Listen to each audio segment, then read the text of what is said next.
A lot of people were asking us about Bloor Babes. If you live in the TTCU, you think to yourself, is Danforth so far? Is Dufferin? Is that the Bundoos? Dufferin? If you think North York, Young and Eglinton, Young and Eglinton, Bloor Babe. Hello and welcome to the Hustle Over Everything podcast. This is the podcast where we receive stories, tips, and tactics from entrepreneurs who have done it to help you be a better person and a better entrepreneur. Sir. I'm Alex. And I'm Owen Osinde. And today we have a Wildcard episode. Yeah. That is where we talk about trending topics, what's going on with our lives, and just talk and chop it up. My guy Owen, what's good with you, bro? I'm doing good, man. But, what I want to know is how are you doing, bro? I'm in a good vibe. I'm in a good space. I was a little bit sick yesterday. You're a little sick? Yeah. I had some cold, I was sneezing, sniffling, all that stuff, coughing. But you're here, though. Yes. You're here for game time. time. COVID test, you know what I'm saying? Make sure I was got the straight. Negative. Hell yeah. Yeah, man. That's my birthday week.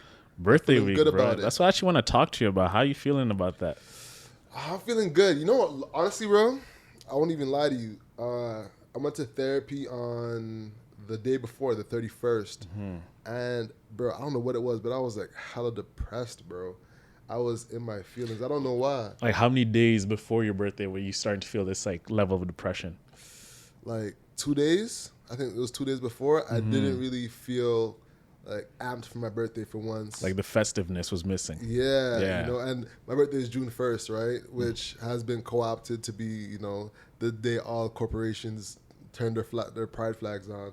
But usually it's like a mark of summer in Toronto, summer in the city. And everybody's amped. The city turns up from May 24th to June 1st. That's when everyone's mentally everyone's wearing things lighter. The drinks are pouring. Patio season's open. Exactly. You walk down King Street, there's only 2 lanes now. Going this way, going that way. Before it's 2 lanes, but now all the venues are putting their patios up. Exactly. The Bloor can't even focus at work. The King Street Kings are kinging. You know what I'm saying? So bro, on the Bloor Babes, man, we gotta talk about that more. Yes.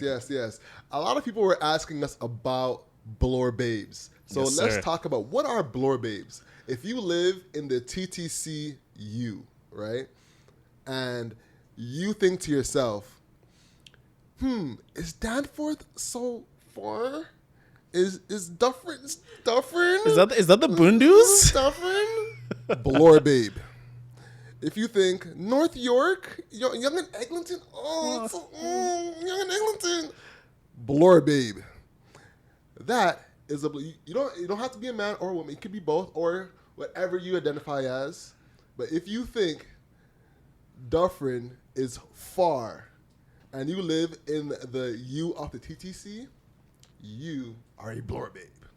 What's the next one? The Pusateri Princess, Dorks. The Pusateri Princess. That is people who only shop at the Pusateris of the world. You know what I'm saying? Is this vegan? Is this coming oat milk? Is this fat free? You know what I'm saying? One of them Pusateri ones. Princess. Only eating at specific spots. You know what I'm talking about. You know the Pusateri Princess when you see one. So, yeah, that's it in short. You know what I'm saying? Yeah, that clip has gone viral. That Bloor Babe. That Bloor Babe. I think it really resonated with people because conceptually, you can actually know what a Bloor Babe is. Exactly. You hear it and know. You hear it, you just feel the essence of it. It's someone who doesn't want to leave their parameters of where they're at to really go do something that it might be just a 15-minute block or a 15-minute drive. It's just I want access and I want it now and I want it here. And I'm not being inconvenienced to go and do something else in some next ends, bro. So that's me essentially, bro. I got Loblaws outside. You think I'm going to Walmart to go find cheaper meat? Nope. I'm paying a premium because I'm staying here and I'm bringing my meat from downstairs and eating it. Exactly. That's Bloor Babe action right there. Bloor Babe action. It's BBA. Queen Street West? I don't know. Queen Street West is in Bloor Babe territory. No. Queen Street West it'll be like Etobicoke? That's hipster territory. Brampton? Brampton too? Hell no. People claiming they live in TO but they live in Brampton. It's by proximity. Because if you go to like Alabama and they're gonna be like, where you from? You gotta say Toronto. You can't say Brampton when you're in Alabama. But if you're in like Oshawa and talking to somebody in Toronto, yeah, I live in Oshawa. I don't live in Toronto. Yeah, you can't claim those ends like to international people. Exactly. Yeah. Exactly. But yo, you know what has happened on my birthday though? What's up? Amber Heard, bro. June 1st, I'm at dinner, celebrating my birthday, and I got news that Amber Heard has Lost, bro. 15 mil, right? Mm-hmm. Yo, what do you think about that? So, like, to give some more context in this, Johnny Depp and Amber Heard got married about, like, I'd say 5 years ago. Mm-hmm. And, May 16th, she files for divorce, and 4 days after says that Depp allegedly abused her in the relationship while under the influence of drugs and alcohol. Then this led on to like where we're at now, where that, this went to court. She's claiming that, Johnny Depp did all these things, abused her and everything. And typically when women come out with these stories, instinctively we're supposed to support them because we're supposed to believe all women. But factually, what happened after they actually went through the due diligence over these past 4 weeks or so, they actually found evidence that Amber Heard was the one who's actually abusing Johnny Depp, right? Which was like very unprecedented because when cases like these come out, it's the first time ever that a man was actually garnering so much support within like the public atmosphere of Twitter, Instagram, the media, and everything. A lot of people were on Johnny Depp's side, which was like very like huge to see, because who supports a man in like an abusive case, like when a woman says like, yo, I did not abuse this thing. So now where we're at right now is essentially Amber Heard lost this case. She owes Johnny Depp how much money does she owe him? Johnny Depp was awarded $15 million in damages, including $5 million in punitive damages, which the judge capped at $350,000, the legal limit in Virginia. Yeah. So that's huge. And the thing is, earlier on, Heard was actually granted $7 million in a divorce settlement, which she actually said, I'm going to donate this to that was crazy. ACLU. And then she also said that she was going to donate it. What's the next? She said she was going to donate it to like ACLU and like UCLA Health or something like that. Yep. And she never ended up actually donating the money to like these two institutions. So actually, she's actually deeper in the hole now. The fact that she owes Depp, and that money she could have used to actually pay Depp for this case again, which is like very unfortunate.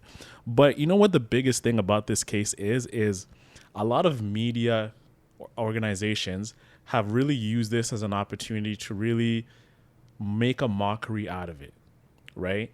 If you look at the cases right now, a lot of these companies, news organizations are really turning the facts and creating a narrative of like how Johnny Depp is misogynist, he's everything, while the evidence just shows is Amber Heard inflicted a lot of like the abuse on Johnny Depp, right?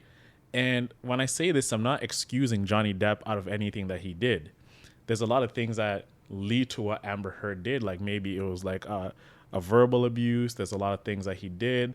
And a lot of the stuff, like, of course, I haven't read the whole case. I don't know if it was in self-defense, but when you look at the evidence, it shows that Amber is the one who did a lot of the abuse towards him, which has caused a massive uproar within like the communities of like Me Too, a lot of women. And it begs the question, like, you know, this whole believe women movement, right? When we're talking about, should we believe women at all times when they come out with a case that, oh, so-and-so abused me? Charlamagne had a great point. He says we should hear all women and believe all facts. Mm-hmm. That's what I think we should always do. A lot of like the media organizations are making a mockery out of this case because they have the evidence right then and there to showcase that Amber Heard is the one who actually did a lot of the abuse. But the narrative over the past 7 years is creating this movement about Me Too, where women are coming out and saying, this man abused me 5 or 6, 7 years ago. And essentially, we're supposed to believe the women without any evidence or whatsoever that the man did this to the woman. And it's completely unfair. So public opinion has actually overtaken evidence that's actually supposed to be dealt with in court. So if I come out and say, if someone I dealt with 10 years ago say, yeah, Owen abused me, I'm losing opportunities. My career's down the drain. I'm losing the trust of the people around me just because a woman said I did this to her 10 years ago. Is that fair? Definitely not. And it has rippling effects. Like, he's a movie star, and there's a ton of movies that were in line. The Pirates of the Caribbean franchise, all the people that were on those that had roles there, all the people that were a part of the set, you know, those people all lost their jobs and got put on pause. Now, hopefully, it can start again and start to, you know, resume production. But, you know, to have that whole gap in time because of that, everyone has to go on to a new project because of it. You know, it's sad, but it's this unfortunate reality. I think this is going to be like a marquee case within our society to think about how we approach pausing people when it comes to these type of situations. Yeah. And, you know, like, are we going to view Me Too differently now? I think so. Because a lot of people are saying that this is a setback for women. But is it really a setback for women? It's actually a position now where a lot of women have to really rethink twice. If you're really going to come out with an accusation, you better have the evidence to really support your statements, because this is a turning point within society where a lot of women now have to really come through and be like, okay, I have this evidence, I have that evidence, and us as public opinion to not quickly believe that woman. Because look, why can we not say, you as a woman, you come and say that I did this to you? What consequences do you suffer if everything you said was false? Because I can jeopardize my career. You can jeopardize my career. I can lose everything and I have to start over. But you went away and you lived your life perfectly, but you did not suffer the consequences that I had to suffer because you just made that allegation. We are so effed, bro, because we got to be careful with the way we move in every single place. Like, if I'm saying hi to a girl, side hug. If I'm doing whatever, because anything can be misconstrued as like you sexually harassed me. Yeah, you know, I forget who was saying, I think it was Patrick Pat David. He told a story about a guy who, once he gets a girl into a hotel, he pulls out his phone and is like, hey, I'm just going to record real quick. I ask, hey, how are you feeling right now? You know, we're here chilling up by ourselves, but I just wanted to make sure that you have consent to be with me, and I have consent to be with you. So everyone's on the same page and it's recorded. It's crazy, but that's like the new norm that we live in right now. You gotta protect yourself, man, because if you're not protecting yourself, like, you can legit lose so much, and in future value, because once that's on your record, you are toast, bro. Yep. You know who has a lot to lose right now? Who? LeBron James. He has a lot to lose? He has a lot to lose because he just got, you know, named as a billionaire. Crazy. We gotta give a toast to LeBron, man.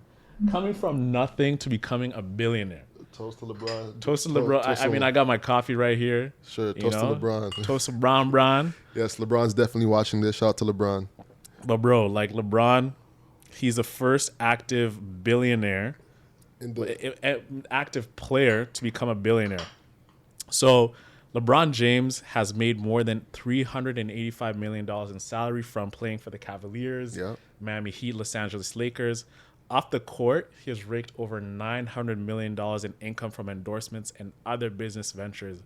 You know, his key to his fortune has been opting for not being just a pitchman, but also having equity in the businesses that he's endorsing. So stuff like this is, you know, he got an equity stake in Blaze Pizza. Yeah. He actually could have made $15 million from being a McDonald's spokesman, but he says, you know what? Mav Carter comes and tells him, LeBron, there's this new business called Blaze that I think we can actually make a lot more money. This concept of pizza and making it like a Subway, like where you can just decide your own toppings, was revolutionary. But like, I gotta give credit for all the Seinfeld fans out there. You know which episode Kramer pitched this idea of you make your own pizza. Dorks, you're gonna add a clip here to like have that reference of like Kramer pitching you make your own pie. So they invest in Blaze, and he makes a lot more money from that than actually getting McDonald's.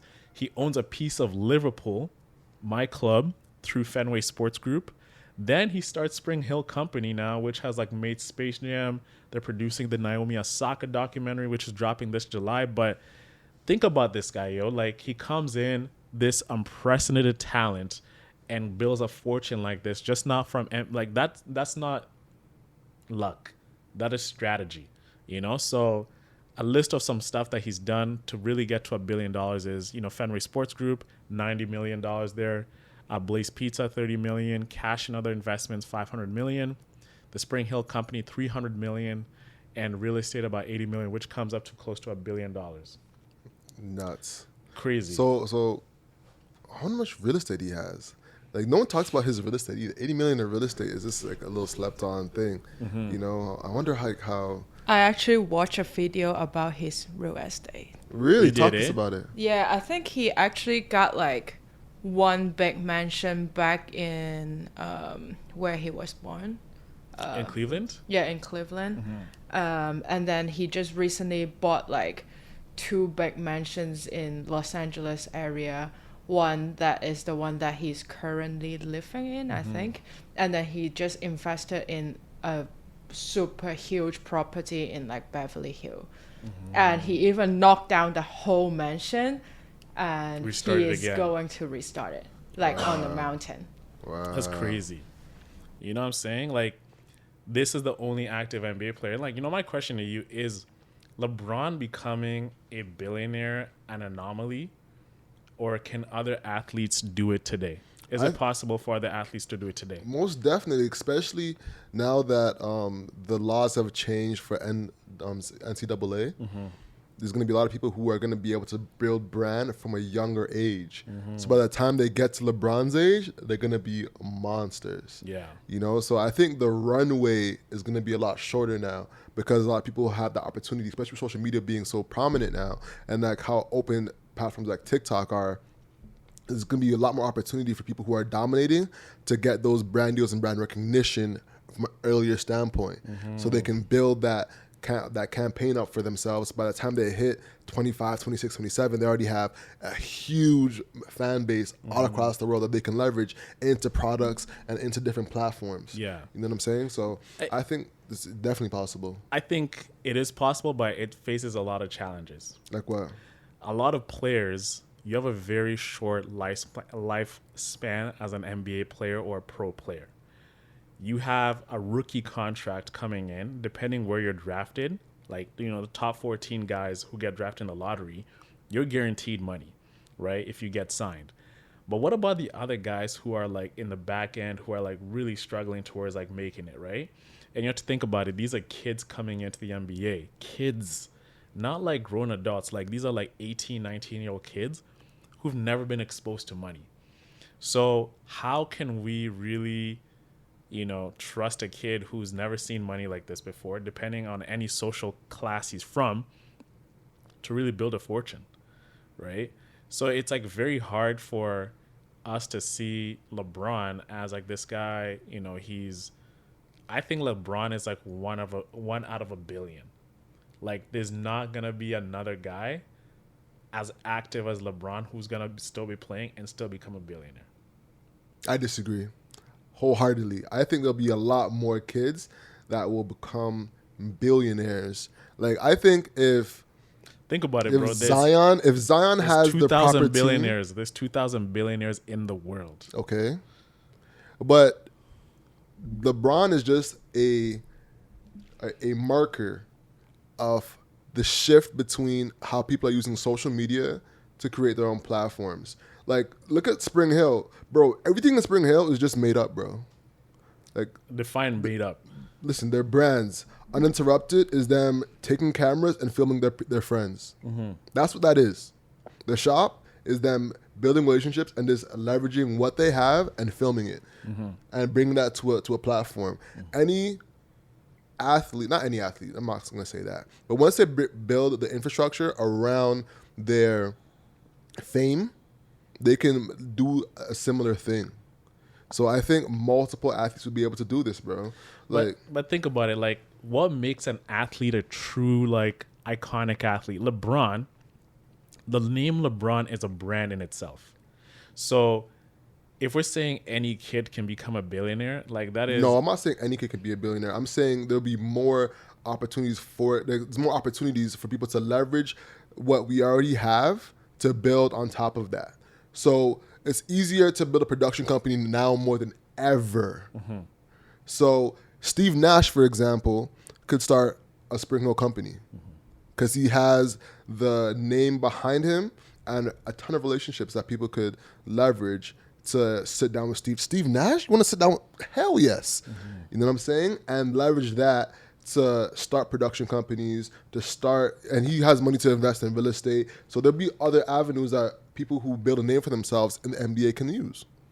Yeah, it's just, like, difficult to really think about it like that because LeBron transcends basketball. We're talking about...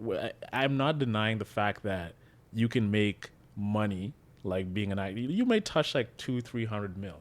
But to touch $1 billion, you have to be a transcendent talent. A transcendent talent that plays for a long time, right? Look at Kobe Bryant. The late great Kobe Bryant, I believe, was on his way towards a fortune in his, like, 50s with the investments he made with Kobe Inc. with Kobe would have definitely been a billionaire. Definitely been a billionaire, right? With his drink, what's it called? Body Armor. The drink, he had a sports drink that did really well when it got sold. So he was on his way to become a billionaire. But what I'm trying to showcase is that LeBron comes in as this generational talent. Like, these kind of players come every 30 years. Like, think about Jordan. You think about Kevin Durant. You think about Steph Curry. Guys who transcend the game and become a household name. The kids who are here now, they really have to utilize technology in a way that's never been done before to really offset the level of talent that they have. LeBron, he was lucky to be gifted as an athlete. 6'9", 240, can dunk, everything, multiple all-star. He's barely gets injured. Huh? Barely injured. Barely injured. He's like immortal. You know what I'm saying? Like, what can this guy not do? So I think LeBron was very fortunate to have athletic prowess that no one, since he's come to the league, has able to use their athletic ability to dominate the game like LeBron. So I'm saying, like, if you don't have LeBron's ability, you stand no chance to, like, standing out in the league to really get that contract that's going to give you, like, $150 million over 5 years for multiple years to really leverage that money towards getting $1 billion. So I'm saying the kids who are coming now, if you're, like, an upcoming athlete and you're going to go pro, save that money and, like, invest in, like, tech startups. I think that is, like, the best way to really get yourself to $1 billion, because LeBron walked himself into $1 billion. Think about it. His Nike shoes have outsold so many brands out there of Nike athletes. Nike gives him $1 billion, a lifetime deal. Which athlete is getting that? I'm not saying it's good. All right, so let me be very clear with what I'm saying. So I'm saying there will be other LeBrons to reach $1 billion in their time in the league. Yeah. Do I think it's going to be everyday occurrence? Definitely not. Will there be a Zion that doesn't get injured or fat that can reach that point? One maybe every 5-10 years? Definitely. Maybe. Definitely. I think there will be that one person that the NBA markets as that guy and chooses to be that guy. Face of the league. The face of the league. And he'll get that leverage that he can, put into other things. Most definitely. That's what I'm saying. Yeah. And I 100% agree with you when it comes to investing in tech startups. Like, look at how Andre Iguodala is making money right now. Steph Curry's investing. So I definitely think even Luol Deng. A lot of people don't know Luol Deng was like a journeyman in the NBA. He's actually amassed a huge real estate portfolio. Like the money that the Lakers were owing him, he took all his salary and he's like building buildings like all over the States, even back in Africa. He's built so much wealth. And even like you can look at an inspirational story like Ulysses Bridgman. I wrote this about back in the days of The Underrated. You know, he took his money and he bought franchise after franchise after franchise. He bought so many Wendy's franchises that Coca-Cola bought him out. Yep. You know, and he's close to $1 billion. So that's just a journeyman who prioritized his playing time in the NBA and used that as like a way, you know what, in the off season, I'm learning about the franchising business. And he owned the most franchises in the States. This is a guy who played in the NBA, like not like Most Wendy's, right? most Wendy's. Yeah. And they bought him out they bought him out. So he built a fortune, man. So like there's a lot of avenues here, but we got to start focusing on like the educational part about building wealth, getting these people like a financial advisor who they can trust. Trust is a major thing because these guys can finesse you. Get themselves a Michael Hairston. Shout out to Michael Hairston. Shout out to Michael Hairston, man. Most definitely. But you know, one more thing I want to ask you, like, you know, we classify billionaires based on like the Forbes list. Can we trust Forbes as a true source to showcase who's a billionaire? What else would we trust? I'm not saying we shouldn't trust them, but are their numbers really factual? I mean, probably not. But what else can we trust? What else do we got? What else do we got? Like what are you gonna do? Is stalk their Instagram? And be like, you know what? Looking at his Instagram. What I'm saying is just like, yo, like we're so quick to believe Forbes about everyone like becoming a billion that like I was reading the article and they're saying, yo, LeBron like is a billionaire. And it's like, yeah, he has about like $80 million. Like, you know, a lot of the facts that we're saying is just like he has about this much in real estate. He has about this, and whatever. I'm like, if you're claiming someone's a billionaire, give me direct, like. Well, you want to see financial statements? I want to see financials. Like, I want to see financial breakdowns. What? I want to see financial breakdowns, bro. Fam. Because yo, the way the article, no, bro, the way the article was written, it was like written in a sense of like they were reaching just like, yeah, we can estimate about he owns this. Oh yeah, we can estimate his stake in this is blah blah blah blah blah. Which I'm like, if you're claiming someone is a billionaire, which is like a lifetime achievement, and you're presenting it to the public, come through with hardcore numbers of like how you calculated this thing. Because if you're a business magazine, I want to see a breakdown of LeBron's portfolio and accuracy to the decimal, bruv. That's what I'm saying. Talking to me. To the decimal. You get me, bro? So, and these billionaires, bruh, they have money in else. Like, look at Pablo Escobar.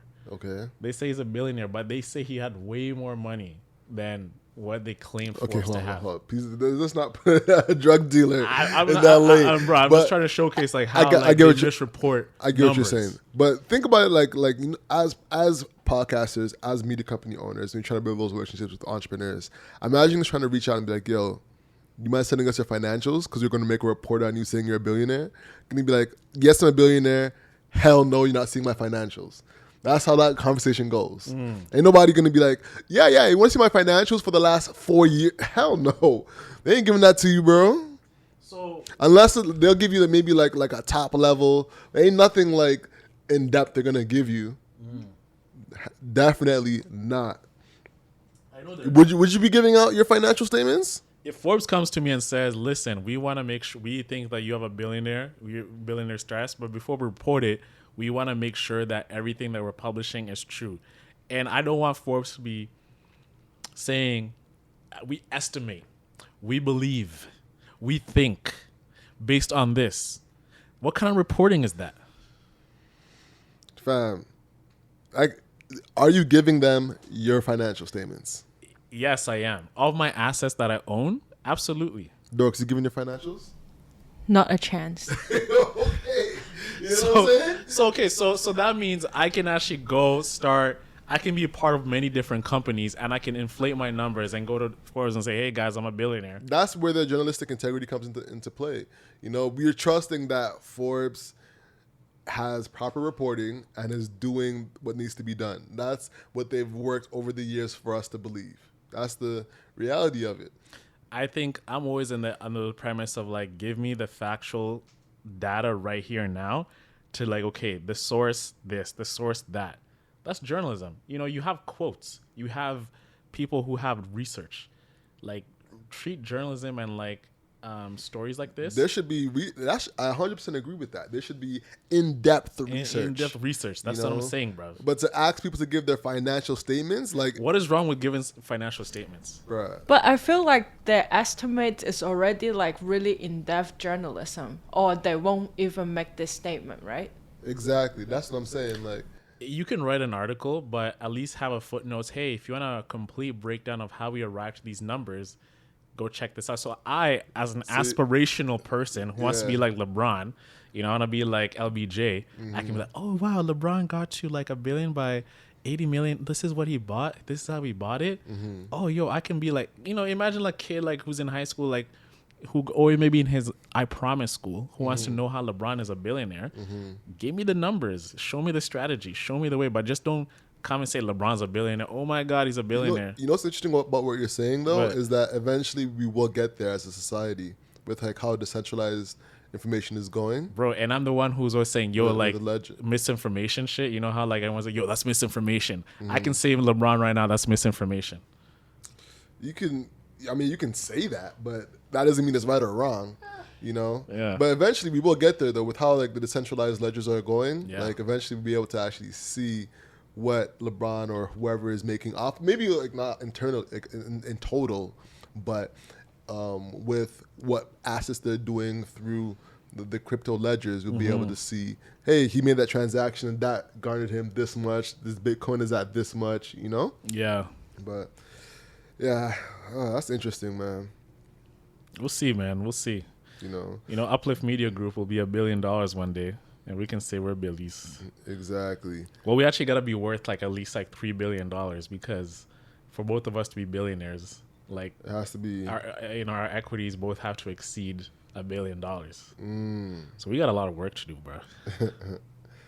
So now let's talk about companies switching their logos. Man, this is the biggest like. When I see stuff like this, and Elon Musk actually had a funny tweet the other day. Yeah. He showcased like this storm coming down of people like, hey, June 1st is coming, and you see all these like logos coming through with like Google, Facebook, Twitter, talking about like how their logos have changed to Pride. So what do we know? So June 1st marks the first day of Pride Month. Many companies worldwide tend to put rainbows next to their official logos as a support for the LGBT community. So this is a tradition now.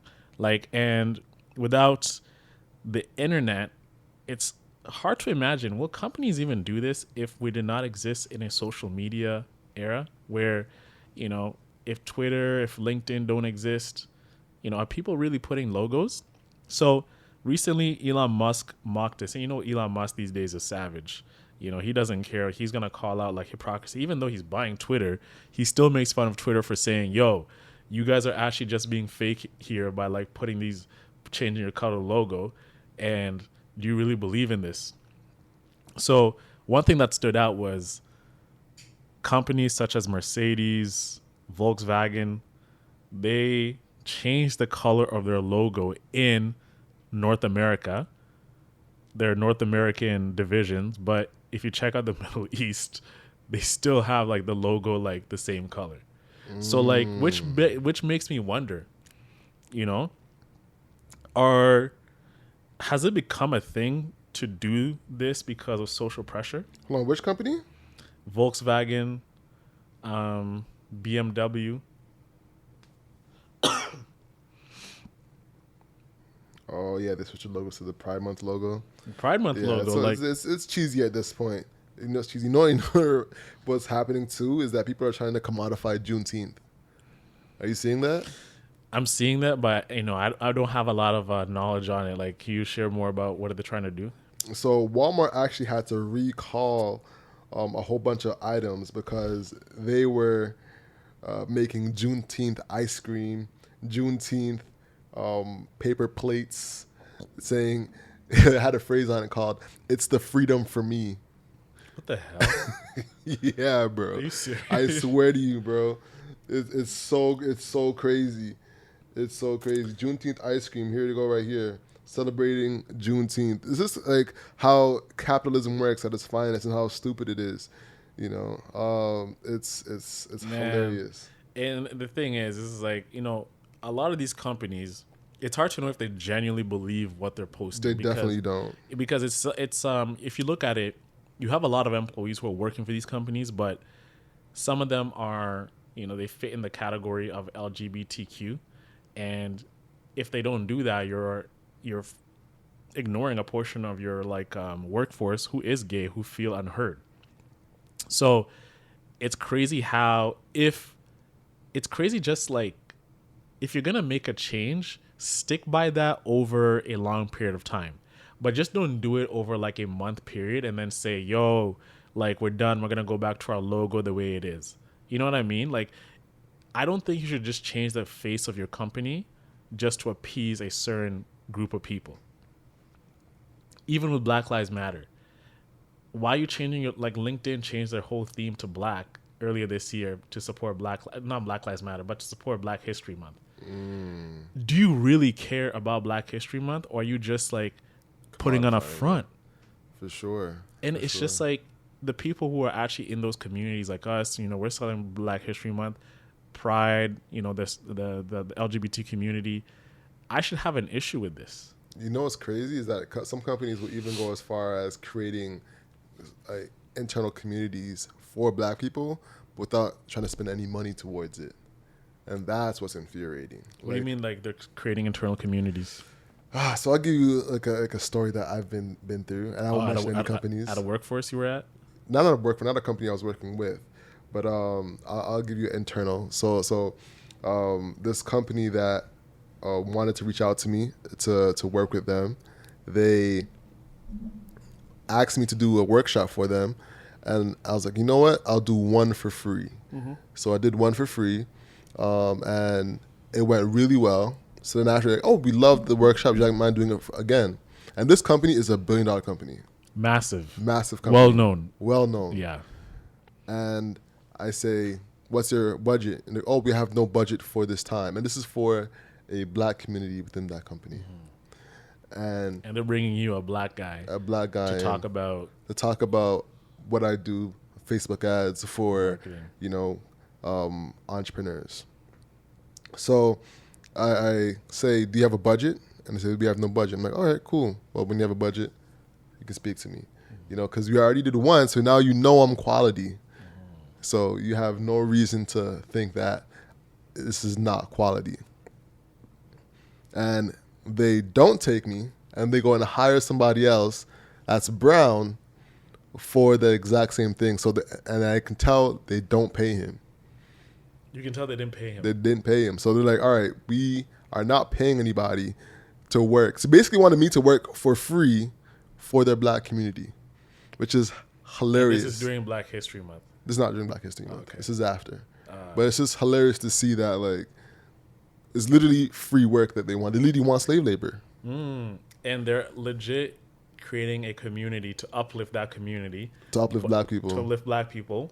They've created a community for this, and they're bringing in you part of the community, but they don't want to uplift you by actually paying you for your services. Exactly. This is what I'm talking about. Like, we are living in an era where companies are just protecting themselves from public outrage. Right? Mm-hmm. Like, are we really forcing companies to change the fundamental principles of what they believe in as a company just to appease people? You know what I'm saying? We are allowing companies just to, like, on the whim to say, yeah, we support this cause. Yeah, we support this. Now, bruv, you had companies who had the Ukraine flag just a day ago, and now it's Pride. Like, we're living in this time where I support the current thing. Mm-hmm. Oh yeah, we support this current thing. Now it's Pride. That's what we're supporting. Like, where do you have enough room to support everything? That's the challenge, is that companies want to showcase that, you know, they believe in something. You can't show solidarity for everything. Sometimes it's just best to keep your mouth shut. Interesting. But then where do you draw the line, right? Where do you feel like, all right, we side with this, but we don't side with that? You know, that's where I think companies have a tough time. I think companies should be left alone to, like, just, yo, we're just going to stay neutral on this. Because think about it, there's power in just staying silent. If you stay silent, no one is actually going to come say, hey, you do not support Ukraine. Hey, you do not support gay or whatever. Because once you commit to the cause, every single year, you have to actually come through and actually do that again and again and again. Yeah.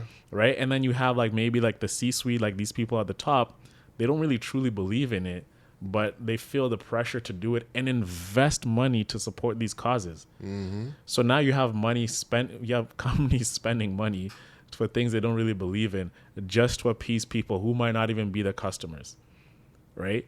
For example, I can say I support, let's say I'm very neutral towards like BMW, but you can have someone who is very left-leaning, who is like, okay, I'm going to support the LGBTQ stuff. They can even be right-wing. It doesn't matter. But let's say they have an affinity towards supporting that cause.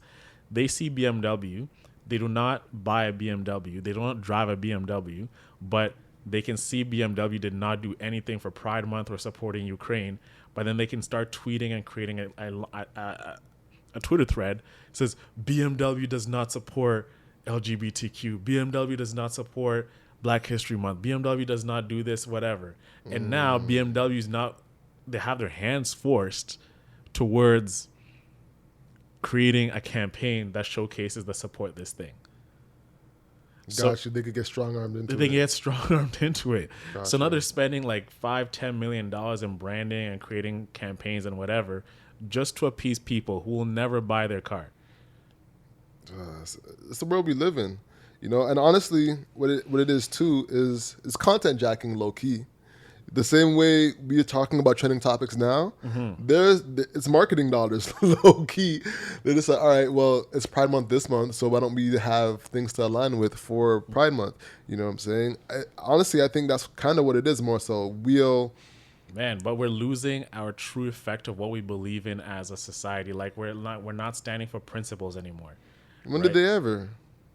I mean, sometimes like companies, they didn't want to do it because they didn't want to do it. Like, for example, some YouTubers, content creators, they were asked by their followers, yo, are you not going to cover this death of this? You know, Kevin died, right? Abba and Preach, they were asked by their fans, like, yo, are you not going to cover like the Kevin Samuels thing? Because everyone was waiting for their take. But they're like, you know what? We're just going to let him rest in peace and we're not going to like talk about it. That is like standing within your principles. You know, but that's just by going from the pressures of the mass to do something, that's why I feel like we're losing the fabric of like what is actually genuine, and are we ever gonna know something is done out of authenticity or from public pressure? This is like the era that we're gonna be walking into, and I don't think we understand the consequences of what comes where a company just doing things just to do the things. It's like we're living a lie. Everyone's just trying to please each other. Yeah. Just trying to make sure everyone feels appeased. Exactly. Word. You know who's going to shuffle a lot of our content creators up, though? This new Bill C-11. Talk to me about this, bro. So basically, Bill C-11 is like a user content and heritage committee, which is like it's almost like a gaslighting thing that's going on. So this is really big for content creators. Mm-hmm. Bill C-11 can affect a lot of us. So I'll put some examples out. So let's use, have you heard of Kristen and Reef? No. So basically they're YouTubers, they create pranks, vlogs, things of that nature, right? And what they do is, you know, have content that kind of goes around being Jamaican, Canadians, or just... Oh, yeah, they're from Brampton, right? I'm not sure. I think you brought them up before to me. Yeah, they're really dope. Chris and Reef, shout out to y'all. Y'all should come on the podcast. So let's compare them to Brandon Gomez. Yeah. Right? Kristen and Reef, Brandon Gomez. Now, when it comes to this bill, what it's aimed to do is to regulate social media and YouTube the same way broadcasting and TV and radio gets regulated, which means that there needs to be a specific amount of Canadian content that goes live. Right? So now these social media companies would have to adhere to those policies in order to thrive in Canada. So what would happen is that Kristen and Reef, Marlon Palmer, that dude McFly, shout out to you as well, they'd get, you know, they get shifted down throughout the algorithms, and Brandon Gomez would get lifted up because he's creating Canadian content. Steph and Den are creating more Canadian content, so they get lifted up. But people like Kristen and Reef, they'd get pushed down because they're creating content that's not really Canadian. It's just content overall that can be looked at from people in Germany to people in Jamaica to people in the United States, and their audience is predominantly in the United States. You know what I'm saying? And that can strongly affect our content creation careers because it'll be a lot harder to grow because we're not making Canadian content.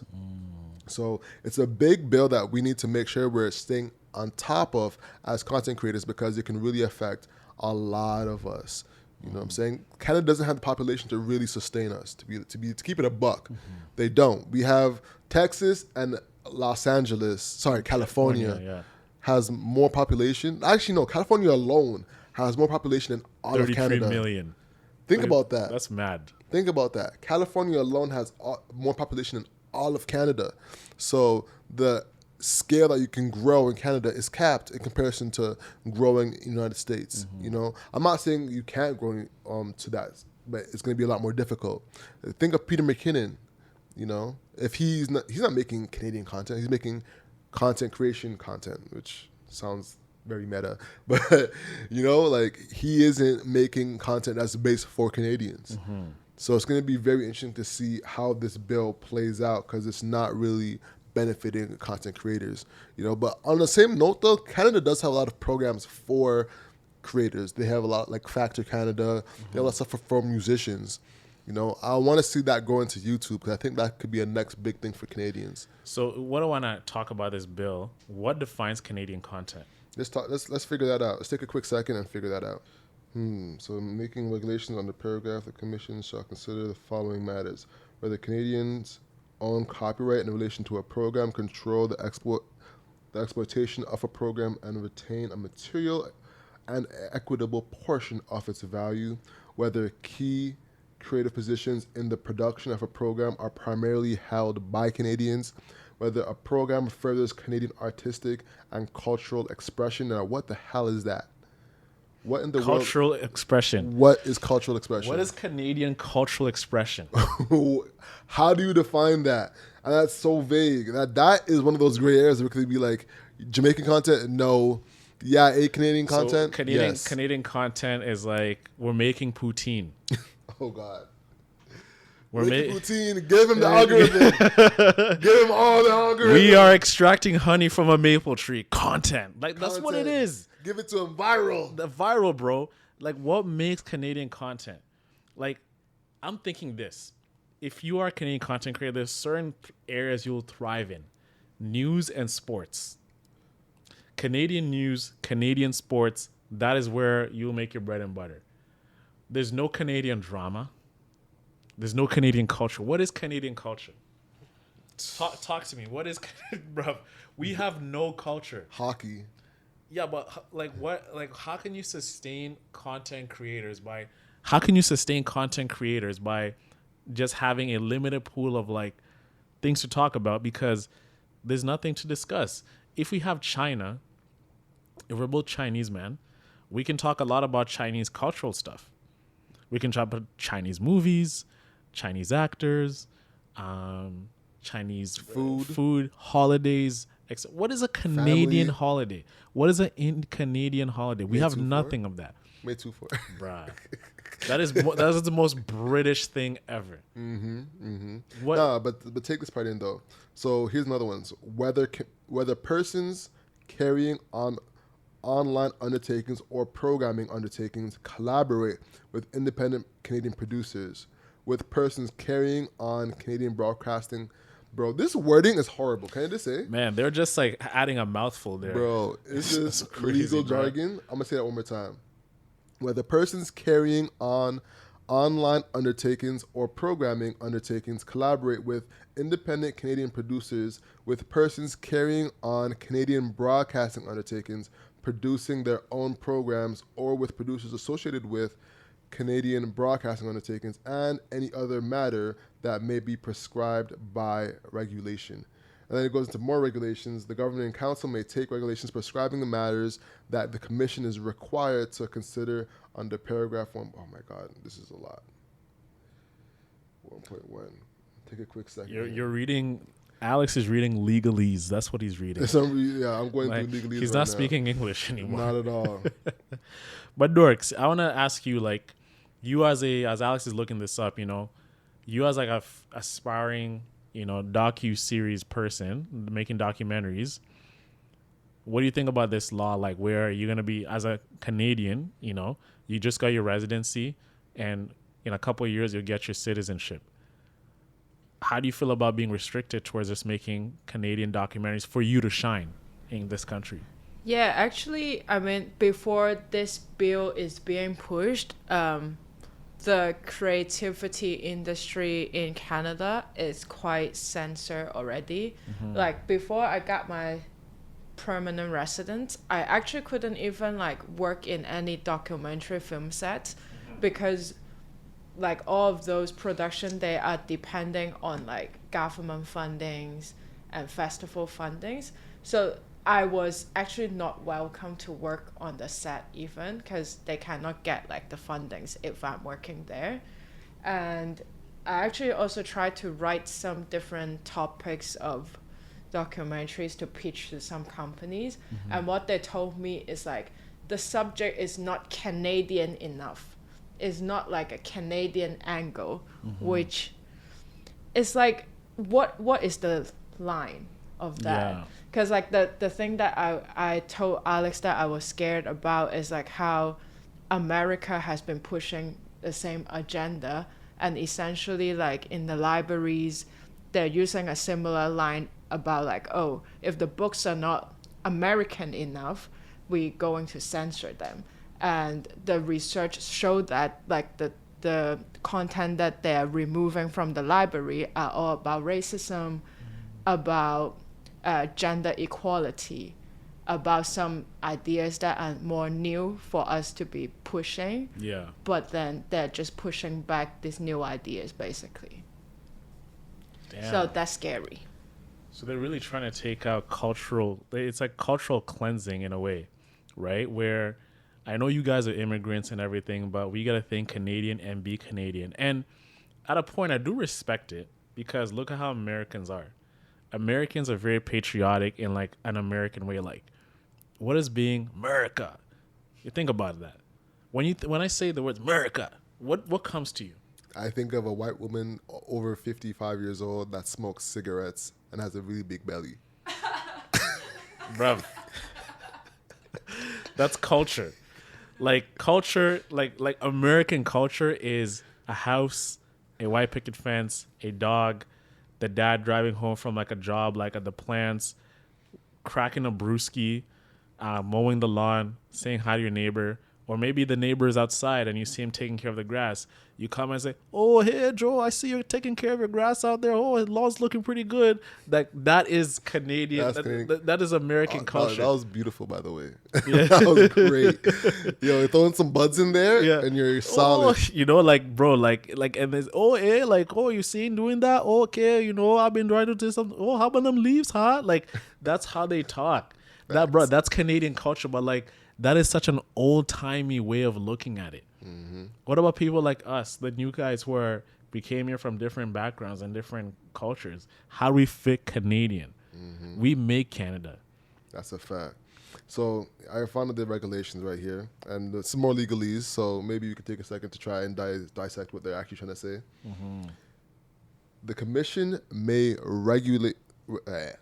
may make regulations respecting expenditures to be made by persons carrying on broadcasting undertakings for the purpose of developing, financing, producing, or promoting Canadian audio or Canadian audiovisual programs, including independent productions for broadcasting by broadcasting undertakings, supporting, promoting, or training Canadian creators of audio or audiovisual programs for broadcasting by broadcasting undertakings, or supporting participation by persons, groups, or persons of an organization representing the public interest in proceedings before the commission under this act.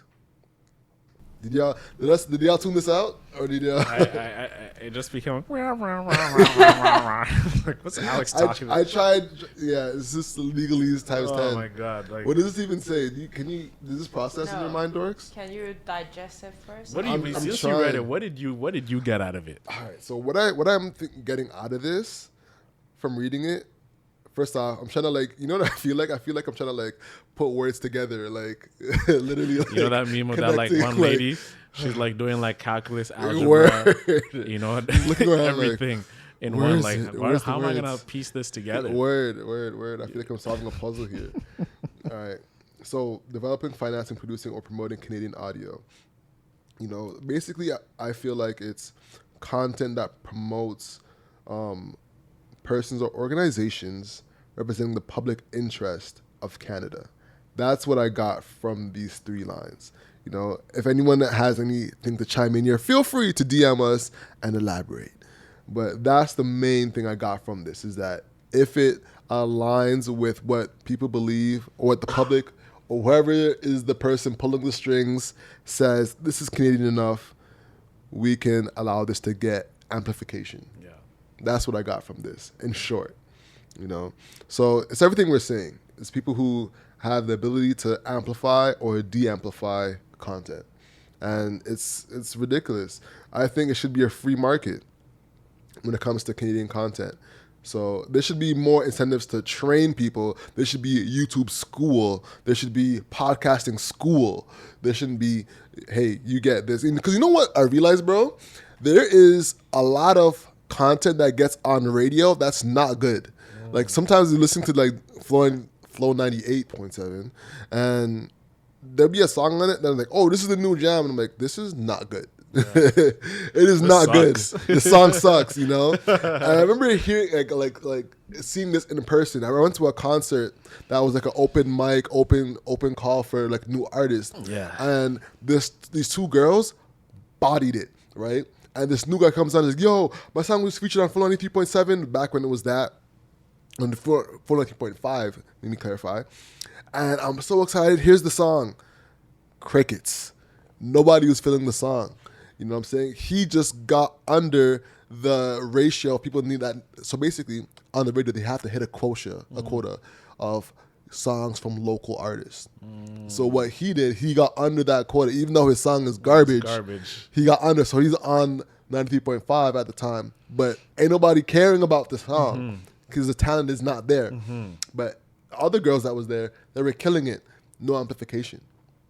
You know what I'm saying? And that's what I think is tough, is that it's meant to help, but sometimes it doesn't get as far sometimes because people just don't have the skill. Yeah. So what we're going to be seeing now is we're going to see a lot of content from creators who suck, but just because they hit the Canadianness algorithm, now we're going to be forced to watch them. Exactly. So even YouTube from other people, we can't even have access to it now. Word. That's whack, bro. That's whack. It was hopefully it doesn't get passed. And, But why is Trudeau doing all this stuff, man? Yeah, especially with the gun ban now. Yeah. What do you think about that, bro? So, as we all know, there's been crazy shootings that have been happening over the past couple weeks. We have the Buffalo shooting where the man just went and shot up a predominantly black neighborhood, and there were a lot of elderly women who ended up losing their lives. We had the Uvalde, Texas shooting where this one gentleman went and just killed kids, which is so sad. He killed a lot of kids, and it's a very controversial case because the police knew what was happening but they didn't do anything. And I'm not going to get into the details of that because that's a very gruesome story to cover, but this has made a lot of changes to happen within governing bodies, specifically in the States and here in Canada. Focusing on Canada, Trudeau has decided to ban guns, purchasing guns, or any gun of that matter, even a toy gun. Anything that looks like a gun, you do not have access to that. So they've introduced a legislation on Monday to implement a national freeze on the sale and purchase of handguns as part of a gun control package that will also limit magazine capacities and ban some toys that look like guns, right? So this new legislation which resurrects some measures that were shelved last year amid a national elections, come just after a week after a gunman killed 19 children and 2 teachers in the classroom in Uvalde, Texas. So Trudeau says, we need to look south of the border to know that if we do not take action firmly and rapidly, it gets worse and worse and gets more difficult to counter. Which makes me ask you, we're living in a totally different country where, yes, guns do exist, but what is with the snap judgment to ban guns after just a case that happens? Like, who in their right mind here in Canada is like, oh yeah, I saw that kid in Texas do this, let me go and shoot up like a Sobeys or something like that. You know what I'm saying? Especially when something is like so hot, just to come out and ban guns. And it's so unfair because what precedence do you have here to make this a law where there's like people who own guns and they go hunting, they're legal, you know, they have the legal license to carry firearms, but they don't go out and shooting people. You know what I mean? Low-key, it feels like a petty move and it feels like marketing. For what? Like, you know, when, let's say, all right, if Walmart has 5-day shipping, Amazon comes out and is like, oh, you see that there's 5-day shipping? But yet with Prime, you have 1-day shipping. It feels like Canada's doing that with America. It's like, oh, you see that gun shooting that happened over there? Yeah, we're banning all guns. Yeah. Oh yeah, we see what's happening over there. Look at us. Look at us and look at what we're doing. Yeah. It feels like marketing. It's actually like a ploy to get more immigrants. Is what it actually feels like. Yeah. They're looking at America and seeing what's happening over there and making legal changes to attract more Americans. That's what it feels like they're doing. You know, but I have a question. Go ahead. So what's the law for guns in Canada? Like, except I know hunting, you can get license. So except hunting, what are the legality? There's a lot. I remember being told, someone told me about the specifics of getting a gun in Canada, and it was a long, drawn out process. It's not easy to get a gun in Canada. There's no corner store like there is in America where you can just go and buy a gun. You can't go to Walmart and buy a gun here. It's not easy at all to buy a gun in Canada to start, you know? So, and that's why I'm saying it feels like marketing, because it's not easy already to get a gun. If you're buying a gun in Canada, it's off the street. It's not like it's legal and easy like it is in America. So that's one big thing. And you have to be registered and you have to go through a whole bunch of steps. I can send you a video if you want to put it in. There's actually a girl who actually got a gun in Canada to show the difference. I think that could be interesting for people to get some context. So yeah.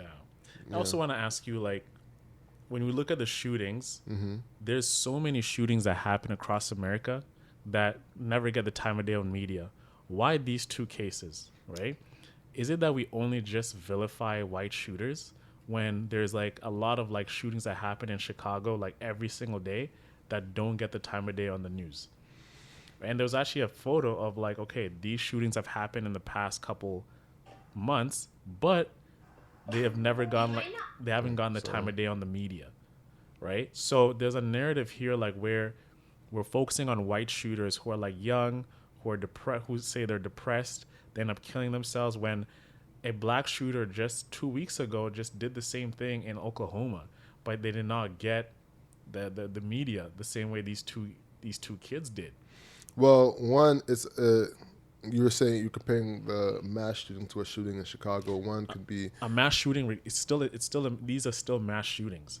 I'm saying if you look at what the media does, the reason why this story broke out the way it broke up is look at who got shot. Is like young kids, right? Nothing to take away these things. They're white kids who are not black, but like they come from like they're either white, Latino, or whatever, which if the media plays that, it's going to hit on the heartstrings of a lot of families because that could be my daughter. That could be my son, right?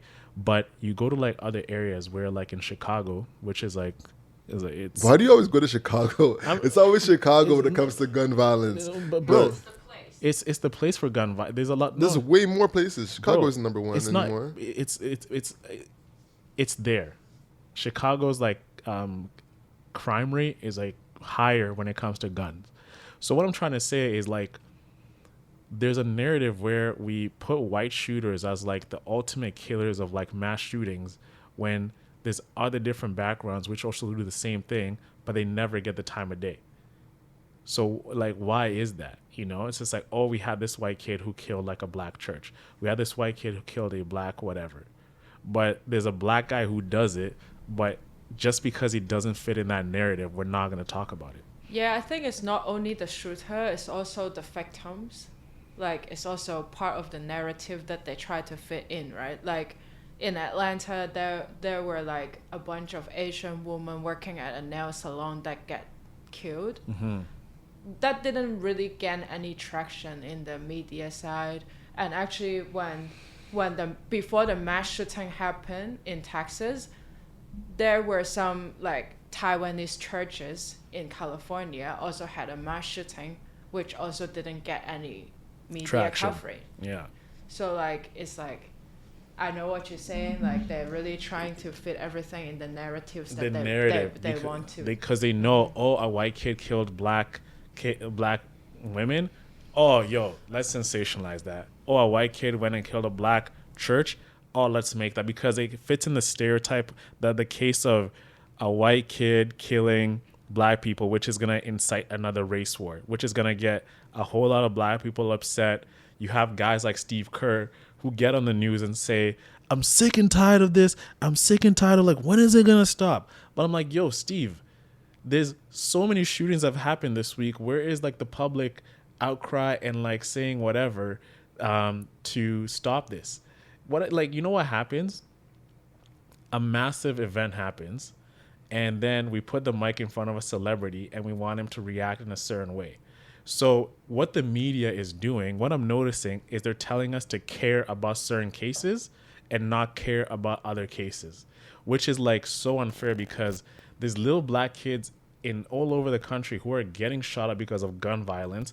But yo, your life isn't really that, it doesn't matter, because even though it matters, it doesn't matter towards like the narrative we carry to what we're gonna advertise as a gun killing that's gonna like cause outrage all over the America and all over the world.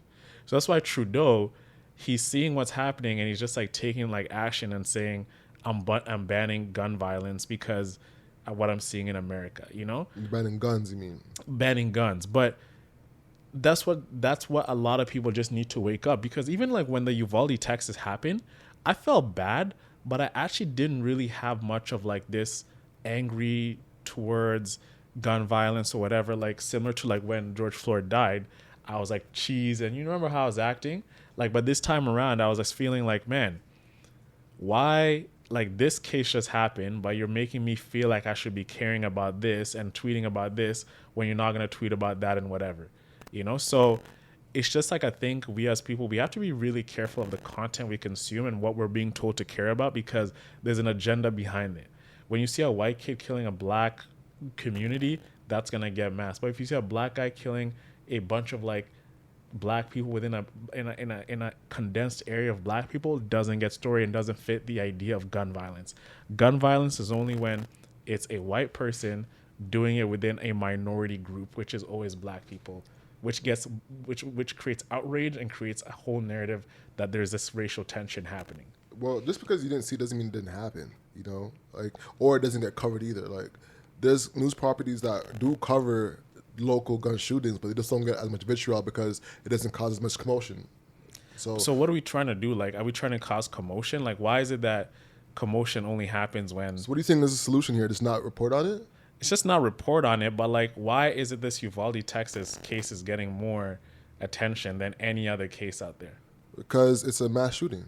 But a mass shooting just happened a week before that in a different area, but it wasn't the white guy killing like the black family. Where? What was the situation? The Oklahoma shooting.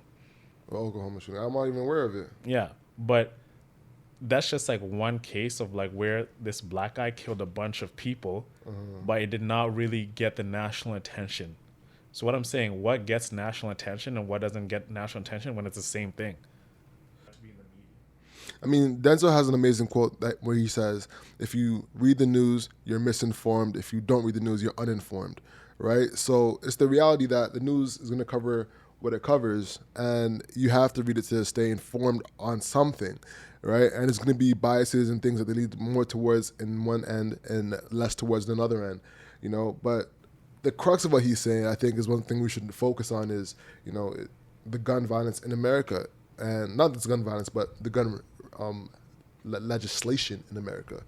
That's the real thing that he's trying to bring attention to, whether it's Oklahoma or Chicago, is that there's laws that makes it easier for people to get guns, and that's what's the real crux of the situation. But we need to understand who's utilizing guns for these things and who's utilizing guns for actually being, they're law-abiding citizens, but they're not actually out here shooting people up. For sure, but if you look at America versus any other country, the gun laws in America are way too lax, you know, and there's gun shows where you can just buy guns very haphazardly. You know, it's very lax, and it shows globally that there's a trend. So you think there should be no difference in legislation in America? I think we're too quick to react to something that's been happening for so long. Bro, I agree. The media is trying to control the narratives, but I think America is quite fucked up with guns. Exactly. That I feel like, even though I know some of the stories are not being covered, but like how Steve Kerr react, I actually really like the clips because I know it's gonna gain traction, and I believe that the changes has to be made. For sure. So you think that's my question to you? Do you think there should be changes in gun laws? Towards ownership? For sure. No. Really? Yeah, because bruh, it's like this. Let's say I'm not gonna do this, but I own a phone, you own a phone. There should be phone laws because, hey, I recorded. There's an increase of like young men using it to record. No, that's not the same. False equivalency. But like, let's say Nope. no, bro. I'm like your child pornography over your phone. False equivalency. It's caused some But child that's trauma. not False a gun. equivalency. You're not gonna kill me with your phone. They could be Exactly. they could be suicide or whatever. Like So, from a girl just feeling like. A gun is meant to kill people, bro.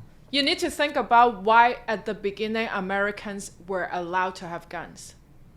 Why? Why? It was to control slaves. Okay, I get that, but I'm saying it's unfair for the people who own guns to like be subjugated towards being able to purchase guns when they actually use them in the right manner of like either hunting or self-defense. The same way like Trudeau can like say you're banning guns, but the people around him have guns. So if like you're like saying I don't believe in gun violence, the guys that you're protecting, you want them to use guns to protect you to shoot the person who's gonna like come at you. He's not saying he doesn't believe in gun violence or using guns to protect yourself. He's saying there needs to be a ban on guns. Okay, so ban guns to the guys who carry them around you then. Why would he do that? Why would he not do that? Because if you're saying we're noticing gun violence, the thing that you do want me, the thing that I'm stopping you from doing is a thing that I'm actually using to protect myself. So it's very contradictory. If there's no guns allowed so widely in America, do you need a gun to protect yourself? Like, did you ever feel like you need a gun to protect yourself in Canada? Do you own guns? Do I own guns? I own a replica of a gun. Do you own a gun? I don't own a gun. Okay. But Trudeau's banning that gun that I have. I says like, yo, you cannot buy something like that. And that was a gift I got. So that's what I'm saying. If you go around Parliament Hill, if you look across the buildings, you see like mandem sitting up there with guns, right? Okay. Everywhere they go, there's guns. So if the thing that you're trying to eradicate is like this legal way of gun ownership, of like self-defense. So we're arguing about two different things here. What do you We're talking two different things. One is Trudeau's guns, and then we're talking about America's guns. Sorry. So I want to stick on America's guns and the gun laws in America. But we started talking about Trudeau here, bruv. I know, but the question I asked that got my reaction was, do you think gun laws in America should be changed? Why should they be changed? Because there's mass shootings going on every year, that to the point where people are, they just don't care anymore about mass shootings. This gun law stuff is gonna be so hard to implement because it's essentially like drugs. You can ban drugs, you can make them illegal, you can do whatever to have access to them. Even like that's cap. No, bro, think about it. Like, even if it's illegal to like have drugs, people will still find a way to have access to these drugs. Like, you can't go buy, like, hard drugs that people use recreationally off the countertop of the pharmacy. You know what I'm saying? So even if like that, pretend that is a gun. Like, okay, you can't get it like that anymore. So pretend there's a pharmacy of guns, and I used to go to that place to buy guns. So now you're saying that pharmacy, we're freezing you from selling these hardcore recreational drugs. So pretend that's guns.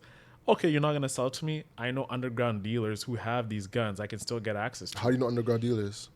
The same way people like will find a way to have Before weed was legal, they had like underground dealers who were like, yo, like the guy can on the corner. You can. So perfect example. So do you think weed is more accessible now that there's so many dispensaries, or do you think it's less accessible than when it was illegal? It didn't change. Stop it, bro. Stop it. No. Come on, fam. Bro. Stop. Bro. You think weed in Canada, in Toronto, is the exact same accessibility from when it was illegal? Yes. No, not possible. Okay, I came from a city that weed is illegal. Not you can just walk in like a supermarket to get weed. Not possible. So the accessibility actually make a really big difference on the influence of how you normalize one thing. Thank you, Dorks. Fam. But bro, like the way people were consuming weed before to when there's accessibility, yeah, it might have like changed. But if you're an avid weed smoker, you're gonna find it regardless if it was legal or illegal. That's not what we're saying. We're saying for the general population, bro. For the gen pop, is it more accessible to get access to weed? The same way in America, is it easy for a general population to get access to guns?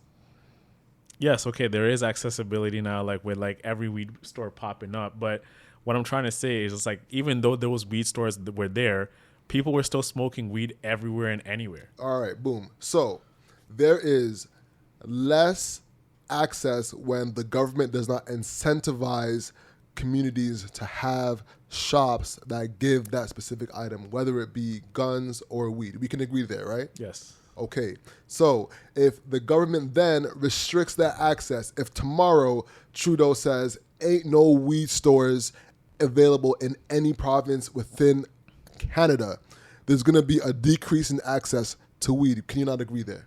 I can agree. So in the exact same premise, if America says tomorrow there's going to be a ton less access to guns nationwide, the access to guns will stop.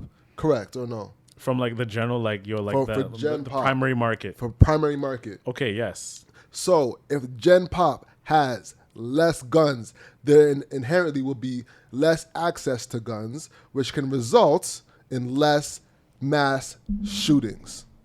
Okay. So I think what Trudeau's doing is marketing. I don't think he's actually trying to change the difference in guns in Canada, because not that many people own guns in Canada in comparison. If a hood man wants to get guns, he's going to get a gun, point blank, period.